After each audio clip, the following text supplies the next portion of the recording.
it's the origin of stormwater and all the issues that are associated with it. But also, it reminds us just how much we've been affected by the changes in the amount of rainfall that we've had locally in the past few years and the effects of all of that rainfall. Just last month, there were almost 12 inches of rain recorded at BWI. And the normal rainfall that we would have there is about 3 inches. And that made it the 4th wettest month on record for the month of August. And then, of course, all of us remember the rainfall that we had in 2018. The total then was 72 inches, and the average that we would normally have in any one year was about 43 inches. But in 2018, it was more than just about the amount of rainfall we had. It was about the number of significant rain events that we had. There were over 14 storms that we had rainfalls of 2 inches or more. And so all of that illustrates just how important stormwater management is and is becoming in order to be able to control all the runoff that those storms generate. What I'd like to do is just do some very brief introductions. You already had some information about me that was posted on the registration site. Tonight we have with us Suzanne Etkin, who is the Executive Director of the Watershed Stewards Academy. Also, Josh Clark, who I've been partnered with on this particular project. He is a restoration coordinator there at the Watershed Stewards Academy, and he's also in charge of the Stormwater Success course. And tonight he's going to be helping me out with some administrative chores. And then I don't know whether or not Jan Atwood has joined us yet or not, but she is a board member on the Watershed Stewards Academy, and we're glad to have her with us. I'm here. I'm sorry? I am here. Oh, great. Well, welcome, Jan. Thank you. The demographics of the rest of the folks that we've got with us here tonight include people that are from some large HOAs and some very small ones. Not everybody from those HOAs belongs to an environmental site design community, but they do have stormwater management systems. We've got some people that are actually not from Anne Arundel County that have joined with us. We've also got, obviously, some people from nonprofits, government agencies, and also a service provider. And we may have some others join us tonight that weren't necessarily registered, but were invited at the last minute to join us if they had an opportunity to do so. And welcome to all of you. I'm really glad that you chose to spend some time with us tonight. As some background information, the genesis for this particular course came from my personal experience as being an HOA board member. I was completely unfamiliar with stormwater management systems, but I bought into a community that had environmental design best management practices. And so we had stormwater management ponds, and we also had step pool stormwater conveyance systems. I'm going to be talking more about that in our presentation. We also had bioretention areas, bioswales, swales, and then we had a mix that some of these were public and some of these were private. And then we also were located part of our community in the critical area because we're right next to Deep Creek, which goes into the Magothy River. So a lot of different things, even though we're a relatively small community of 110 units, we represent a very good diversity of the kinds of things that we're going to be talking about here in our presentation. And I took advantage of going to education that was provided on stormwater management from inspections and permits, and then I took the Stormwater Success course. I came away from both of those experiences feeling that they were still very much oriented towards legacy stormwater systems or trying to get communities to do rainscaping, put in rain gardens, put in rain barrels, and so forth. We were already part of a community that really had industrial sized stormwater systems. And so thankfully, when I was selected to be a candidate for the Master Watershed Steward program, Suzanne Etkin agreed to let me go ahead and try putting this course together, see what kind of interest we have, but principally oriented to those communities like ours that have been built mostly after 2010 and had to comply with the 2007 Maryland Stormwater Management Act. We're going to cover an awful lot in sessions 1 through 3. This started off with many more slides that we could possibly present, and we tried to boil it down to the most important ones for each session. We're going to start off with this session with basically a foundation. The last session is probably the one that's most important because we're actually going to be talking about the inspection requirements. We're going to be talking about budgeting, and we're also going to be talking about good points of contact for you to use in the future if you have stormwater issues.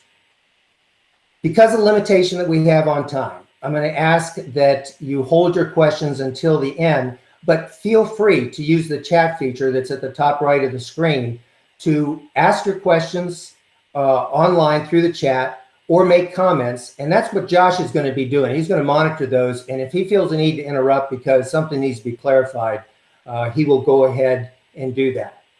And then finally, I'd like to make sure that everybody knows that we're going to record this. It's to be determined whether or not we end up posting it after this, but it will help us in being able to do a good analysis of this first effort. So I'm going to break the first rule and say, if anybody has any questions at this time, please go ahead and speak up. And then otherwise, we'll go ahead and proceed. Okay. So right off the bat, we're going to start talking about a lot of different terms that may be familiar to many of you. I've already said environmental site design and best management practices several times. And what you see here, hopefully, are representative BMPs, best management practices, that you actually have got in your community. Those that have got their particular names in white represent what are called non-structural devices, and those that are in yellow are structural devices.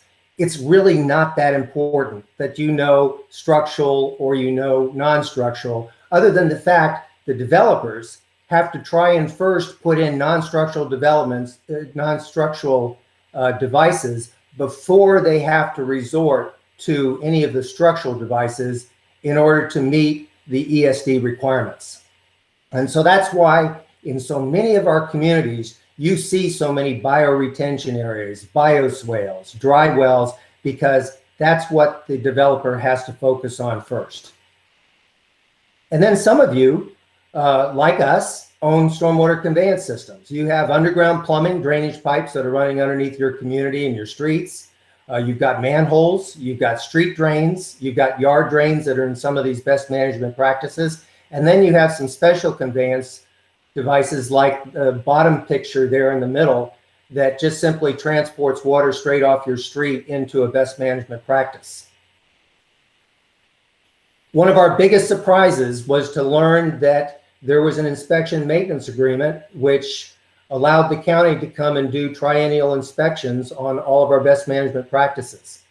And this was something that was signed by the developer as part of the grading permit to actually build the stormwater devices, and it automatically transferred to the HOA.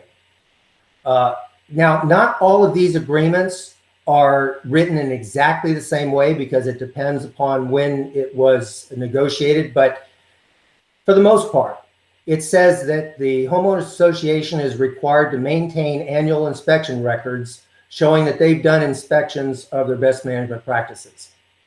It also says that they have to do regular maintenance of these practices. It prohibits doing any modifications to any of these practices without first contacting inspections and permits and letting them know what you're planning on doing. And then if you do end up having any problems during one of these triennial inspections and a corrections notice is issued, you'll have a certain amount of time to make repairs. And if you don't do that, this agreement allows the county to come in and contract for the necessary repairs, and then they'll add the charges onto your real estate tax bill afterwards. And that's a pretty big deal. Now, I'd like to point out at the bottom right hand of this slide, my big foot stomper.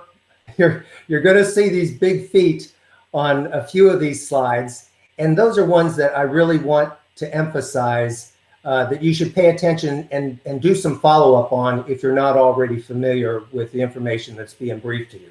But I can tell you, because of this agreement, we decided that we had to have somebody be a stormwater management expert for our community, and I became the designated MORT. Okay, stormwater management expenses. This is another thing that many HOAs, and I'm using HOAs, but I could also be talking about condominium associations, because I know we've got at least one person from a condo association with us tonight. But every homeowner is going to pay a stormwater remediation fee each year. And some of you know that more familiar as the rain tax. So every townhouse is usually going to pay about $36 a year, and single family home probably around $89. Then the HOA is going to pay a stormwater remediation fee. The community is going to budget annually in their budget for planned maintenance on their stormwater systems, and that's going to be the contractor that comes around on whatever schedule you've agreed to do certain negotiated tasks. And then you're going to have some unplanned expenses. Every year, you know, you replace dead plants, or you maybe have to do some turf remediation to repair erosion issues and those kinds of things. Then your community is probably putting money into the reserve account, and you're doing that for both the best management practices and also for those conveyance systems if you own them. And then finally, at least in our case, we could not find anyone nationwide that would insure our facilities against failure caused by a catastrophic weather event. It could be an extended drought, it kills all the plants, or it could be a hurricane that passes through here and causes damage. But we keep a certain amount of funds in our operating account, not only for stormwater related type emergency repairs, but for other possible emergency repairs as well. So here in a very short period of time, I've talked ESD, BMPs, non-structural, structural. We've talked about the agreements with the county, and we've also talked about expenses. And if you are like most of the board members or owners within our community, you're already glassy-eyed and you're trying to figure out a way, is there a way you can quietly leave the seminar? But what we're really going to try and do is make this simple, oriented towards HOAs, so that you can basically understand these systems and what's required to maintain them. But I hope that you'll be able to use information that will help you to build better budgets, to be able to more effectively hire service providers that will do the job that you're paying them to do, and most importantly, that you'll be able to pass those county inspections successfully. Throughout all the presentations, we'll be identifying various resources that might be available to you, and I'll finish up the last briefing, as I said, with a slide that gives you point of contact information. So here's what we're going to talk about here in seminar session 1. I'm very quickly going to go over the objectives of stormwater management as part of environmental site design. We're going to take a look at one of those ESD communities that really has a lot of these different devices. I'm going to talk about the importance of stormwater management plans, but I'm also going to discuss a great app that you may not be familiar with that the county has got. And then we'll finish tonight by just talking about a couple of best management practices. This picture was actually taken in a local community during one of those significant storm events during 2018. And I have to say that this was a community that was still under development, so there were some mitigating factors as to why they had so much flooding. But this was not an unfamiliar scene in other more established communities out there. What environmental site design is supposed to do is, first of all, prevent this from happening. And also, it's designed to still keep more stormwater runoff on site, instead of just simply leaving the development like it has in the past or making its way to a nearby stormwater management pond.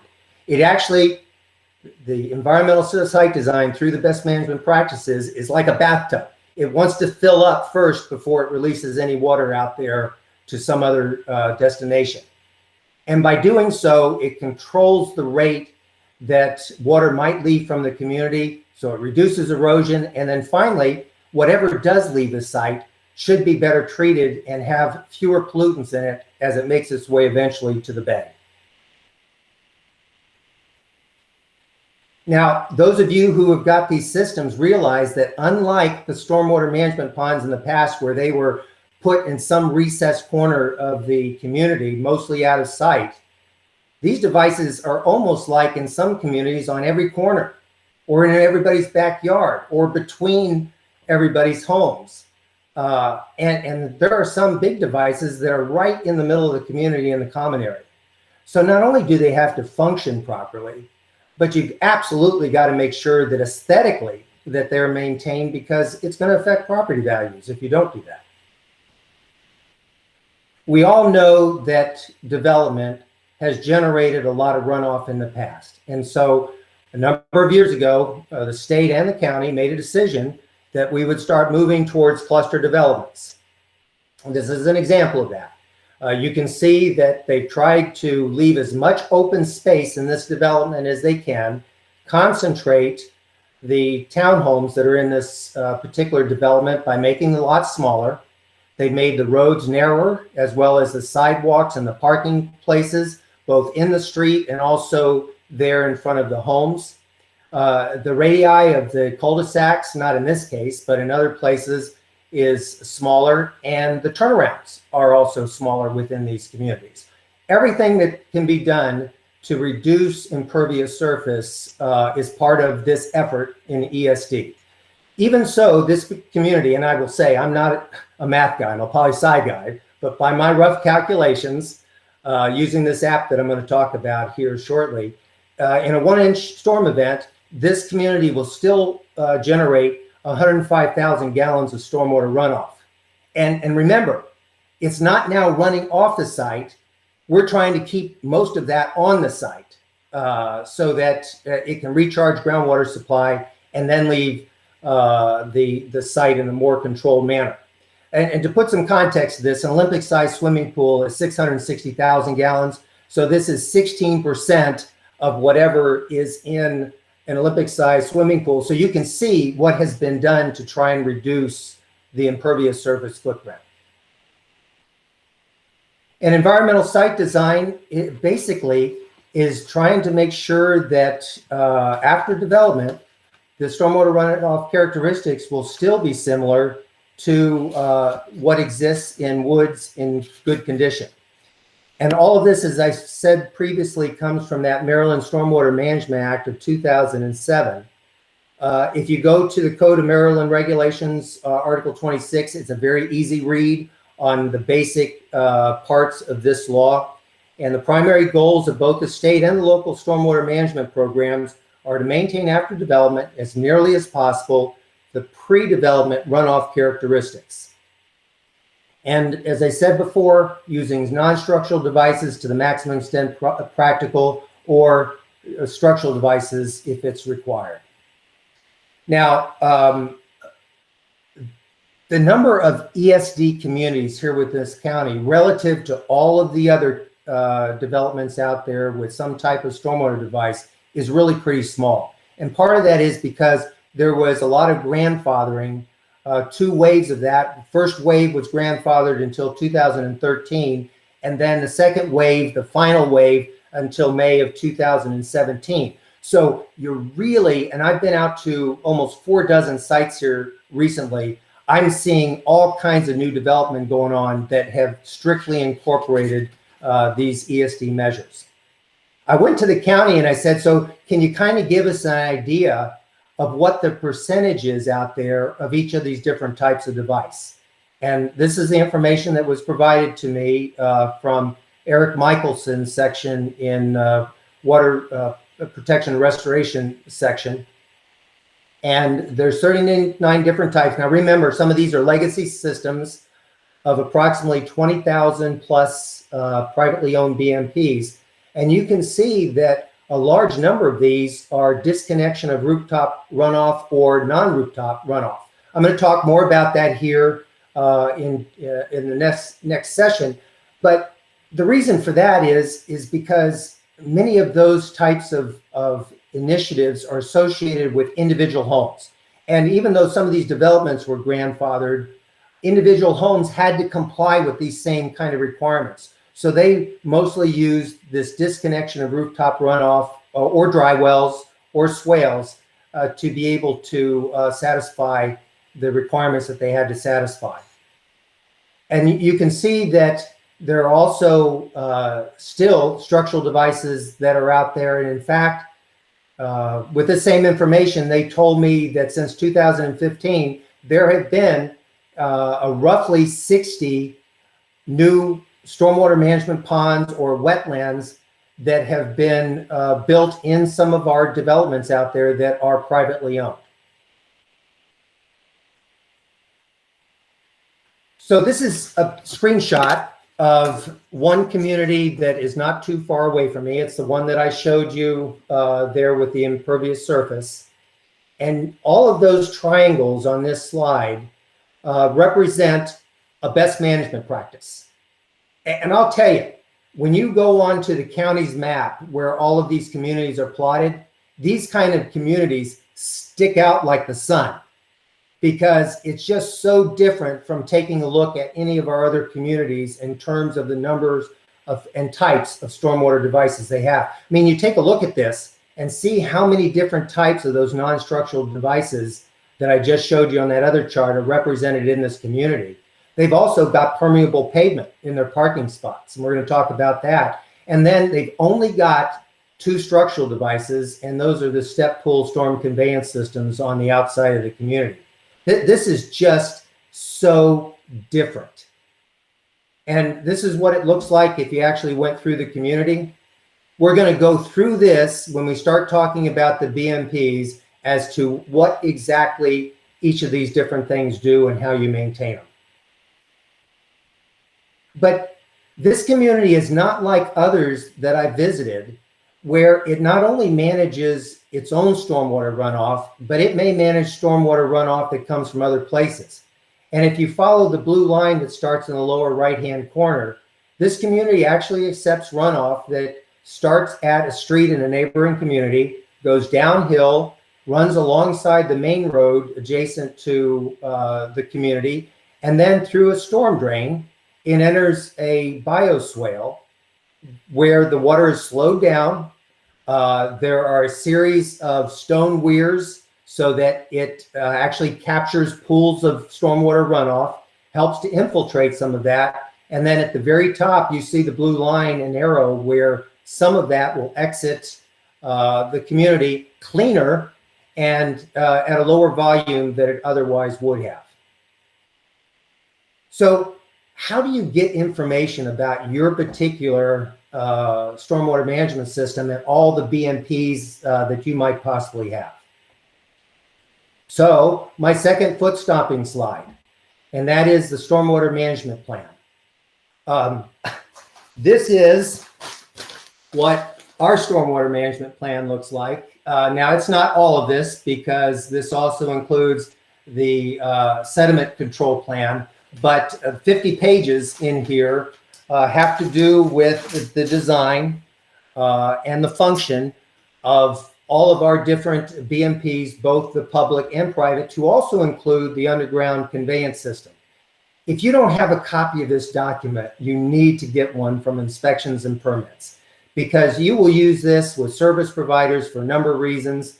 You'll absolutely use it for your reserve study. When you are thinking about doing improvements in your common area, it'd probably be nice to know where all that underground plumbing is before you start thinking about doing any digging. And it's fairly easy to get a copy of this. I just tried here recently, even though I had my own copies, to see how the system worked with Inspections and Permits. And you do a Public Information Act request, Anne Arundel County, on Google search. It will take you to a web page there on the Anne Arundel County website, and you will have a whole menu of different types of things that you can request through the Public Information Act. And down at the bottom is subdivision plans. Hit that link and then just start filling out the information that is asked from you at that particular website. And the response that I got, first of all, 2 things. One, it was quick. The second thing is it was all electronic, not all the big paper that I just showed you. And you, if you need to, can go to the county and you can actually get the hard copy prints for some money, of course, for your hard copies if you need it. Definitely a foot stomper. But another thing, and this is that application that I've been using so far in the other slides, is this is stormwater information that comes from an application that is available on the county's website. And all you have to do is go to the county's main webpage.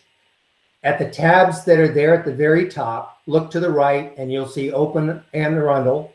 Go ahead and select that particular tab. It will give you the screen that I show you there in step 1 and select Maps and GIS apps. The next view that you're going to get is a bunch of different applications, but select the WPRP watershed application, hit Explore, and then you'll get a page that says, I want to, and I have that circled on the right-hand slide, and hit that, and it'll give you a menu, and it will say, find my address. And you enter your address into that particular space, and this is what I got when I did it. And it shows my community. The little blue circle that's at the bottom of that photo represents the location I put into that particular application. And you can see again the different best management practices reflected there in the triangles. But that legend also shows up on the left-hand side, and you can just go through and explore all the various features of information that it will give to you. And once you enter that, it updates your map, and it's really very cool. And so one of the things that you can do is by going to the very top of the toolbar, you hit identify, then you take your cursor and you put your cursor right over one of those triangles, click, and then once you do that, it's going to come up with the information here on the left-hand side. It'll tell you the type of device, it'll tell you when the plans were approved for that particular type of device, and who has responsibility for maintenance. Now, in this particular case, the information is not correct.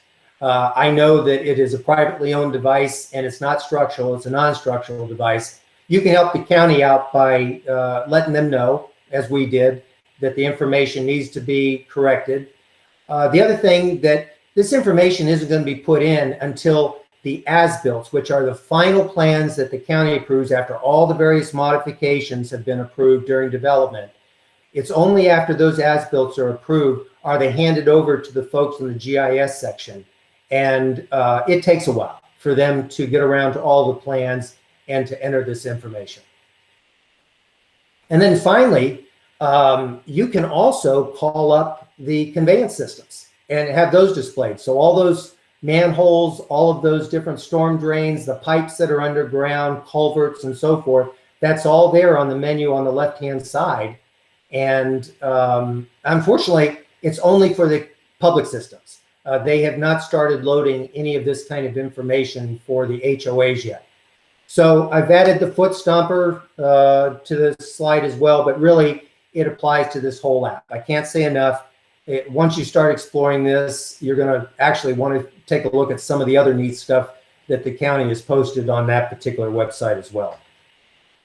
Okay, Josh, I'll pause for just a second. Have we gotten any questions or comments that we might want to address at this point? We've gotten 2 so far. Renee asked, which communities are required to have a stormwater management plan, all or only the ones with ESD / those who must comply with the MD Stormwater Act? Great question. I was just assisting a community sometime here recently that was built quite some time ago. Their stormwater management plan was on file with the county. We got it, and it really helped out, because in that case, we were having trouble trying to figure out what was public conveyance on that site and what was privately owned conveyance. So you can get it for older communities. The second question is from Sally, and she asks, how effective are all of these BMPs in a 3-inch rain event? Oh, great question, Sally, but you're going to have to wait till the last brief for that. So this is now, is that all, by the way, Josh? Yep, that's all for now.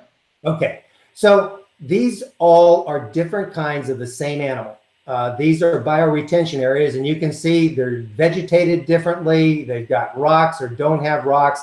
Some of them are getting their stormwater off of parking lots or only from downspouts or straight off the street. That's all shown in these pictures. But the question is, what is mostly common among these systems? And I want to give a caveat here before I go into these next slides. I am not trying to make you a civil engineer, but these slides are going to help you to understand, just like when you bake a cake, you can look at the cake, but it doesn't tell you very much without understanding all the ingredients that went into it. And the reason this is so important is because when you start thinking about what might have to be replaced or restored sometime in the future, this gives you an appreciation that some significant change can possibly be involved in those particular actions. So this is a picture of one of those bioretention areas in my community, obviously after a recent rainstorm. And on the lower left-hand side, what you see is a photo from the as-built plans. Now I've got scribble on here because I had to go and identify these plants, but you see some line out here from the original number of plants that were going to be put in those devices according to the plans versus what the contractor actually ended up putting into those devices. And that's the kind of change that you might see in your final plans.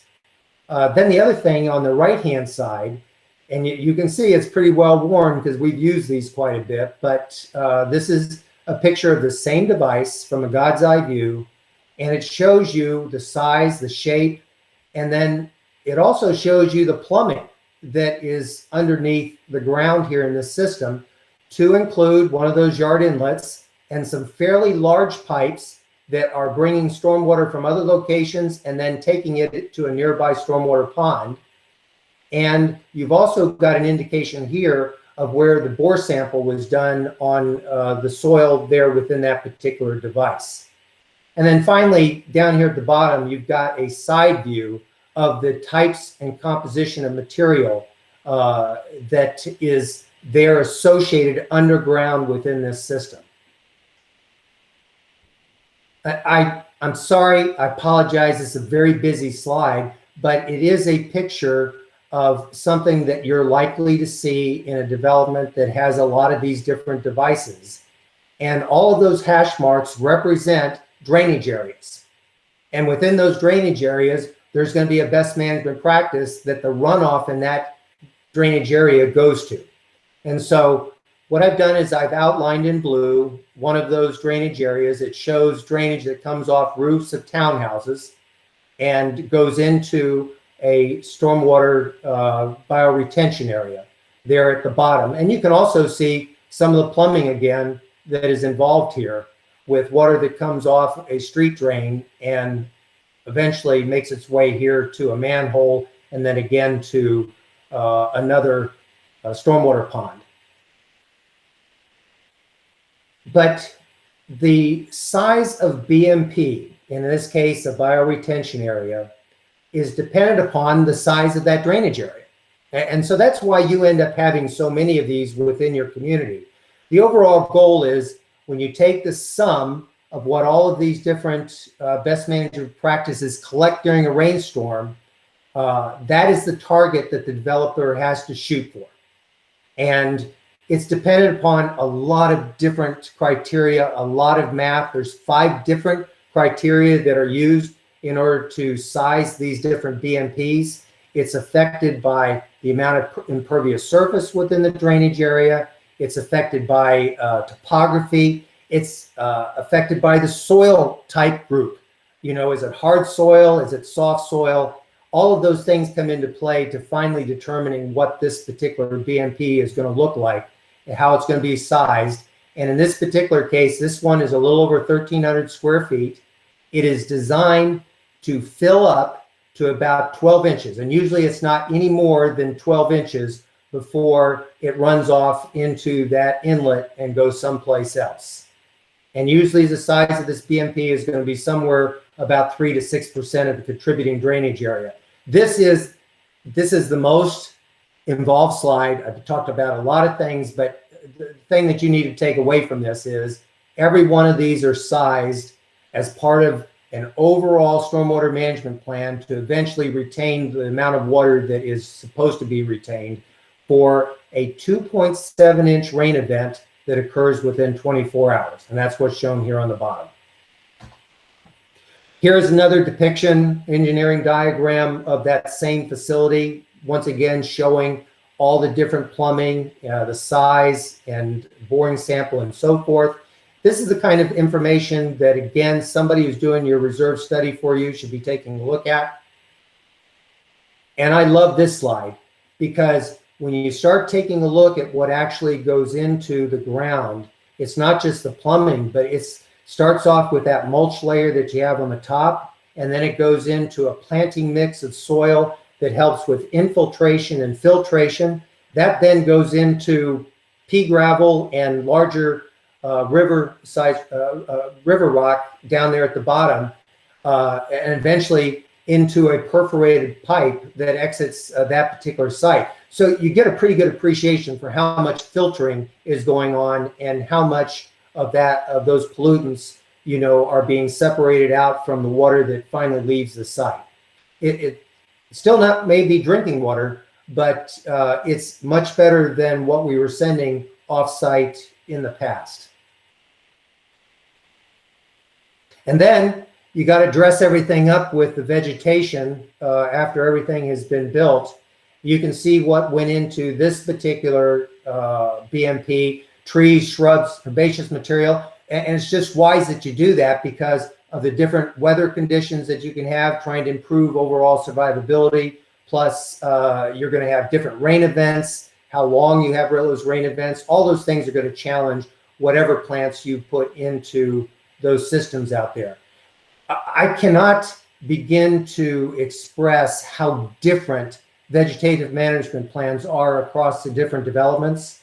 And there, frankly, is not an awful lot of guidance on this other than they try and put native Maryland plants into these systems. But these are the plants that are approved for those particular devices. There was recently, last year, a report that came out from the Maryland Department of Environment recommending that these areas be covered with at least 85% vegetation. And the county hasn't taken any action on that, but we'll see if that changes in the future. And then I'll finish by talking about one more thing you can get from your stormwater management plan, and it is not only the list of plants that went into these different BMPs, but you can actually see what the intended planting arrangement was going to be. And you can use this information in helping you plan for your budget and your reserve studies. You can use it for doing an annual inventory of plant replacement. And I want to point out that if you decide that you want to change this, and I've said this already, you need to first contact inspections and permits and give them an idea of what you're planning on doing. Hey, Steve, we had a good question here. Renee asked, who maintains the vegetation in these facilities to ensure invasives don't take over, to ensure they're tidy? Yeah, so in this particular case, all of these are owned by the HOA. We hire a service provider that comes in and takes care of it. And in that third lesson, I'm going to actually show you the proposal that we initially issued, our first attempt out there to get a service provider, and just how different the responses were to that very same proposal that was given to each of these individuals. So the answer is, you probably are going to hire a service provider. It's the HOA that does this. And we've now got several years of experience doing this. And I do think I've got some lessons to pass on about it. Steve, one more question about plants just came in. Mary asks, or it says she assumes replacement plants for bioretention area have to come out of the annual landscaping grounds budget. It can't come out of the HOA reserves? No, it cannot. No, that is not one of those items that you can put into a reserve study, unfortunately. Now, having said that, I'm going to caveat that. I believe that when it comes time for you to do the repair and replacement, they're part of the system. And you will have made a mistake if you did not take that into account. And that's a great transition to this slide. Because one of the things that we did, and we just stumbled in this, I can tell you, we spent just such an incredible amount of time stumbling because we had no expertise. But a good stumble was this particular item, which is required under the grading permit bond. The engineer has to provide information on the types of plants and also the cost at that time. So, you know, this was, I think, 2008 prices or something like that. But at least you have an idea of what the starting price was, and just add inflation onto that, and that gives you an idea.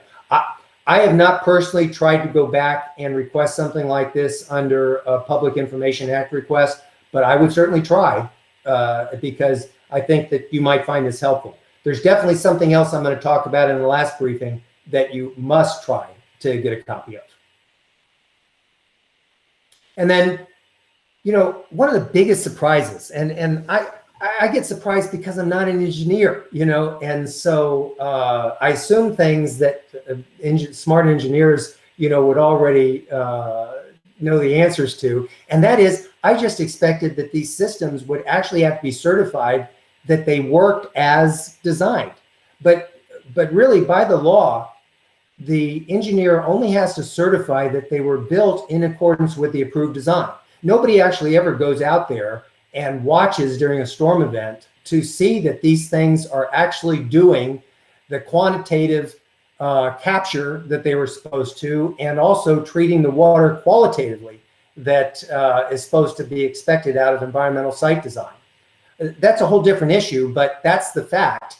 And so I would just recommend, if you've never done this, go out there during a storm event, a significant storm event, and watch your systems in action. This was a storm event that occurred in November, that one of those months that were record-setting there in 2018, and we had 1.7 inches of rain in 24 hours, but we went out and did this right after we had almost an inch of rain in an hour. And they filled up very quickly, and you can see that in both these cases, water was already going through and flowing into these yard inlets. But you can see how it used every bit of that BMP, and it's just like a bathtub again. That water will eventually seep back down into the ground, and it will recharge the water supply, and whatever goes out through that underground plumbing will be cleaner because it went through all that filtration I showed in those earlier slides. I think this is pretty cool. And although these things can be a headache to try and maintain, I think that all of you who own these get an appreciation of the contribution that you are making to not only replenishing the groundwater supply, but also to sending cleaner water out to the bay. And that assumes that we're all doing our jobs in maintaining these systems properly. Okay, I'm going to finish up this evening by just covering a couple of these best management practices, the non-structural ones. And I'll transition here now to talk about bioswales. And bioswales aren't really a whole lot different than what we discussed here with the bioretention areas. They are not likely to have a lot of underground plumbing associated with them, but some do. And you can see by these pictures, starting on the left-hand side, there's quite a variety in the way that these things are designed. The one on the left's got a lot of rock associated with it. The one in the middle is a little bit deeper than average, and it's a mix of vegetation taking runoff from a parking lot. The one that is over there, the second from the right, I actually went out there and saw this community as part of the Stormwater Success Program when it was being built. They actually put two of these bioswales side by side in the middle of this townhouse area, because that's what they felt they needed to capture runoff in. And then you can see finally the one on the right, only vegetation in there really are some trees. So there's the thing that is mostly common about these is that the runoff that goes through these devices will make its way to some kind of a yard inlet and then go someplace else. But it does help to slow down the runoff. It helps to infiltrate some of that runoff and recharge the groundwater supply before it sends the rest of it to someplace else. We go out in the late part of the year or early spring, after all the vegetation's lost its leaves, to actually see how the system is performing. And you can see on the left-hand side, things look pretty right with that particular system. The water is coming in from the sides, it's filtering, it's making its way into the middle, and eventually down to the inlet that is there at the top of that particular photo. On the right-hand side, this one doesn't look so good, because it's obvious that the stormwater is not going directly into the device. Some of it is being redirected around the device. It's going to cause erosion issues. It's definitely not doing the things that it should be doing, which is going through a filtered area of mulch. And so that would be a repair item.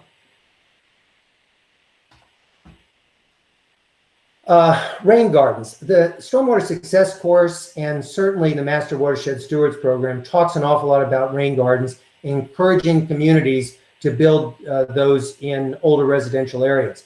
There are some, however, newer communities that have got these rain gardens that come installed.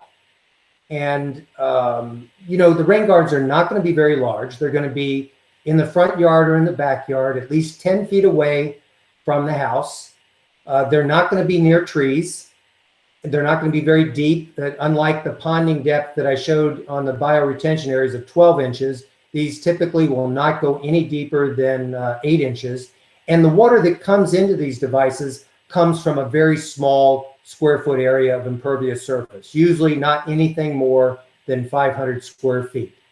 And you can't even build these unless you've got the right soil composition, because it's got to percolate and drain within 48 hours.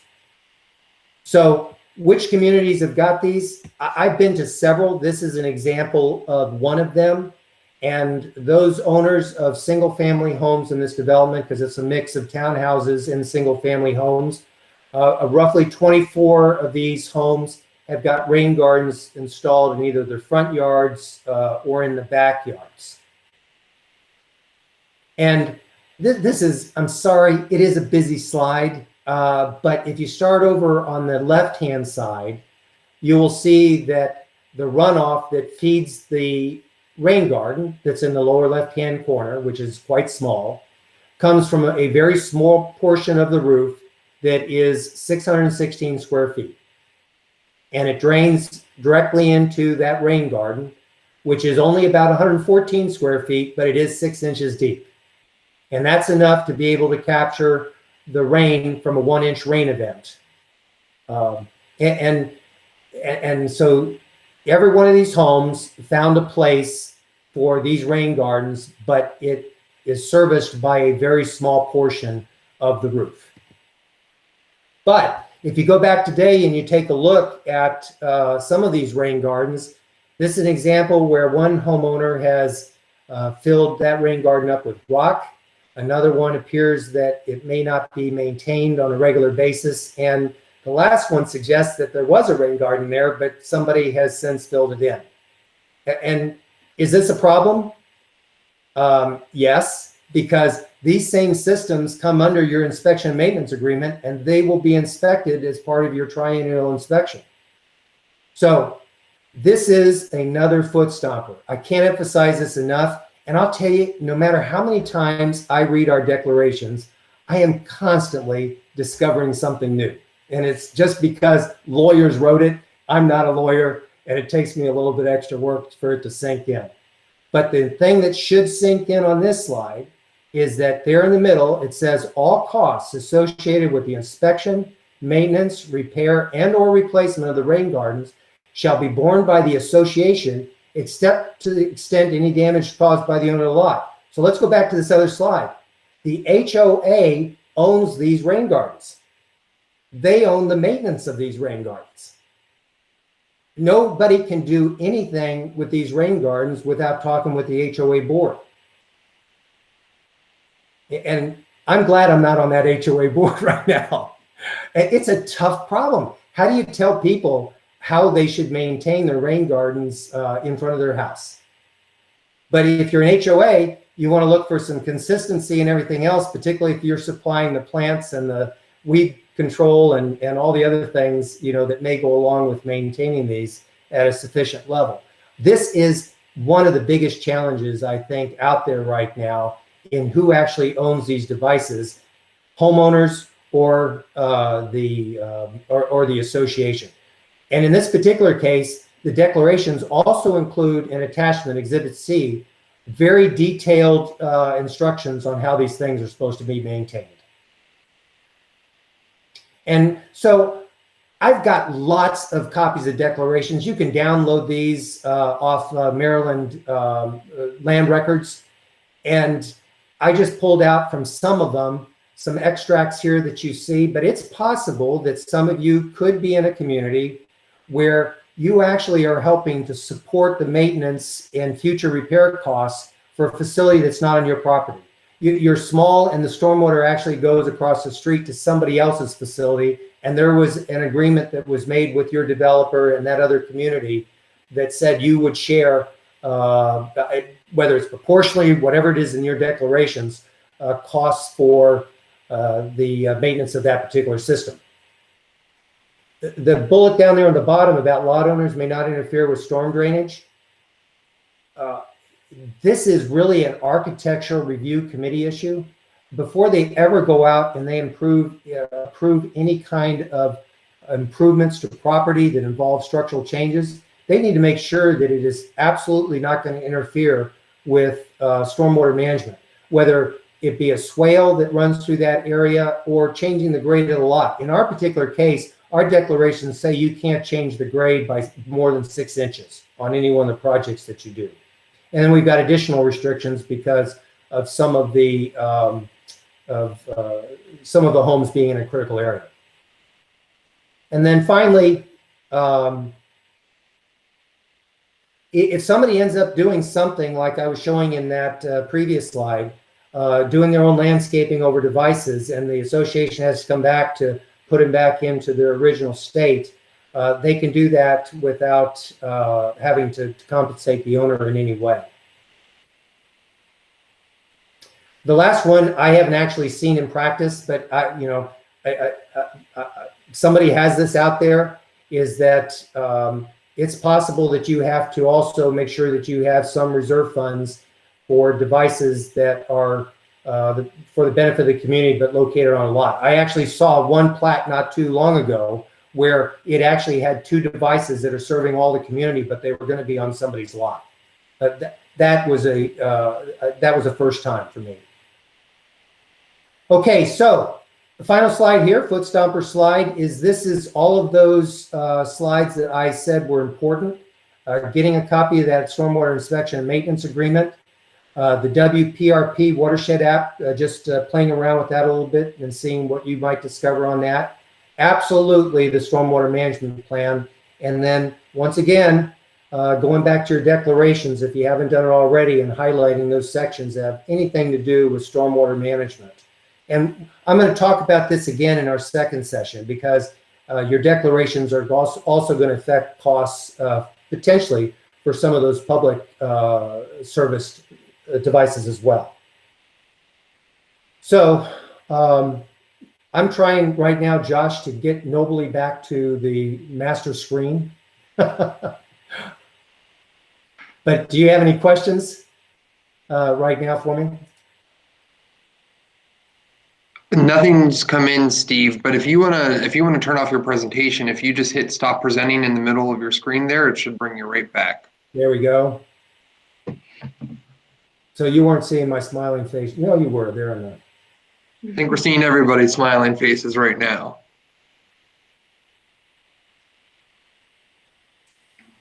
There you go. Yep, there you go. Okay, great. Well, I'll open up the floor. We have about 5 minutes left here of the scheduled hour. I know that I covered an awful lot.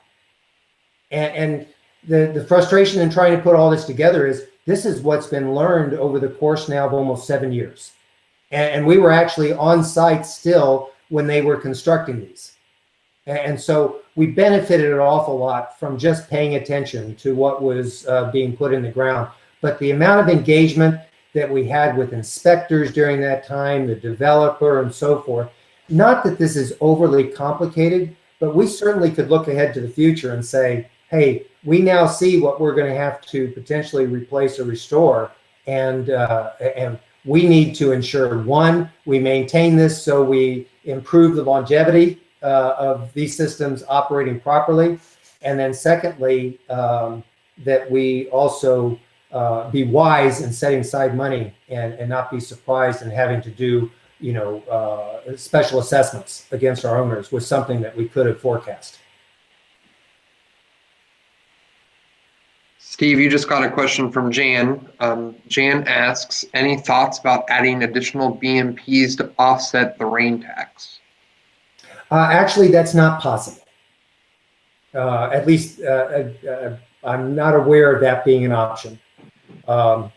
You are able to get a 50% credit, and we're going to talk about that in the last session. The Stormwater Success course also talks about that. We applied for that, and we got it.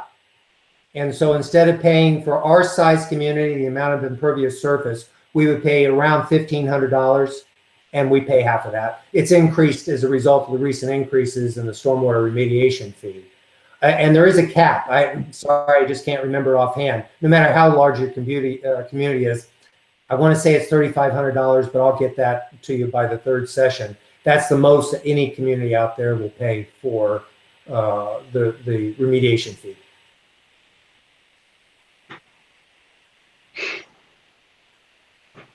But I think some of you who have legacy systems begin to appreciate that these communities have got ESD. There is a disproportionate expense for those communities than, the kind of communities I grew up in, which is it just goes down a drain and heads out someplace, and our property taxes pay for that. Our property taxes, in this case, do not, except for the publicly maintained systems, and I will talk about that in session number 2. We just got a question in from Mary. Mary asks, are there any provisions of the 2007 Act that require or encourage pre-2007 constructed communities to retrofit older stormwater management devices to ones that reflect more current BMPs? Not in that Act. Well, no, I'll tell you what.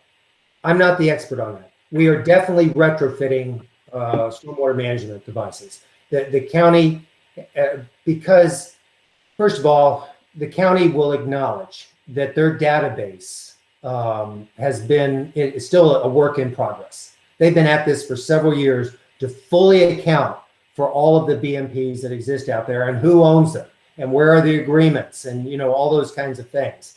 Rather than completely redoing some of those systems, they're retrofitting it. And they are turning what otherwise would have been maybe a dry detention pond into a wet detention pond. And in many cases, they're doing this to the benefit of the community. The community may have actually been the original owners. They're using some of the stormwater remediation money to fix these problems. And there's a lot of happy campers out there for those folks that have benefited from this.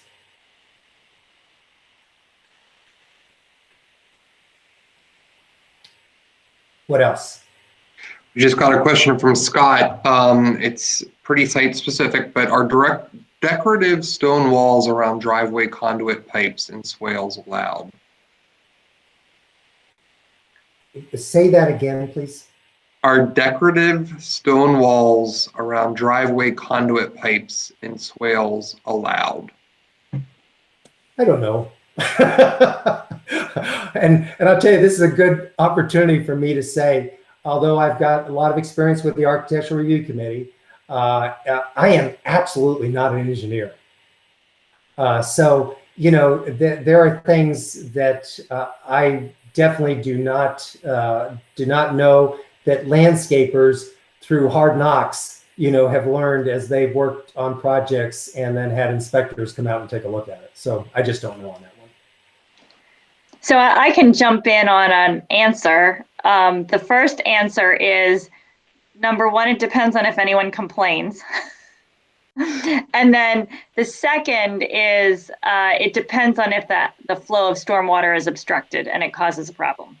So most of the time when anyone's doing anything landscape wise, no one thinks to ask for permission. I think that happens most of the time. If your roads are public roads, there's the road that swales within the road right of way, and technically anything other than landscaping. And you could make a case that the stone wall is landscaping is supposed to go through the right of way. But I think the short answer is that as long as the water is still able to flow, and the function of the device isn't changed, then I think that they would be you wouldn't get penalized for that. Yes.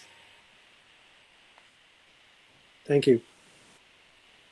Okay, we are already 3 minutes past schedule. I'd be happy if anybody wants to stay on and ask an additional question to do that, but otherwise, we got another full session tomorrow night. I hope that you'll be able to find the time to join us. Again, thank you so very much for participating. And even if this is only the one night that you're able to participate, there will be a feedback form. It's only going to be 15 questions, I think, but it will really help us get an idea of the effectiveness of this material, particularly if you've attended the Stormwater Success course, whether or not you think this is redundant to that. So I'll appreciate any input that you might provide. Thank you very much. Thank you, Steve. That was great.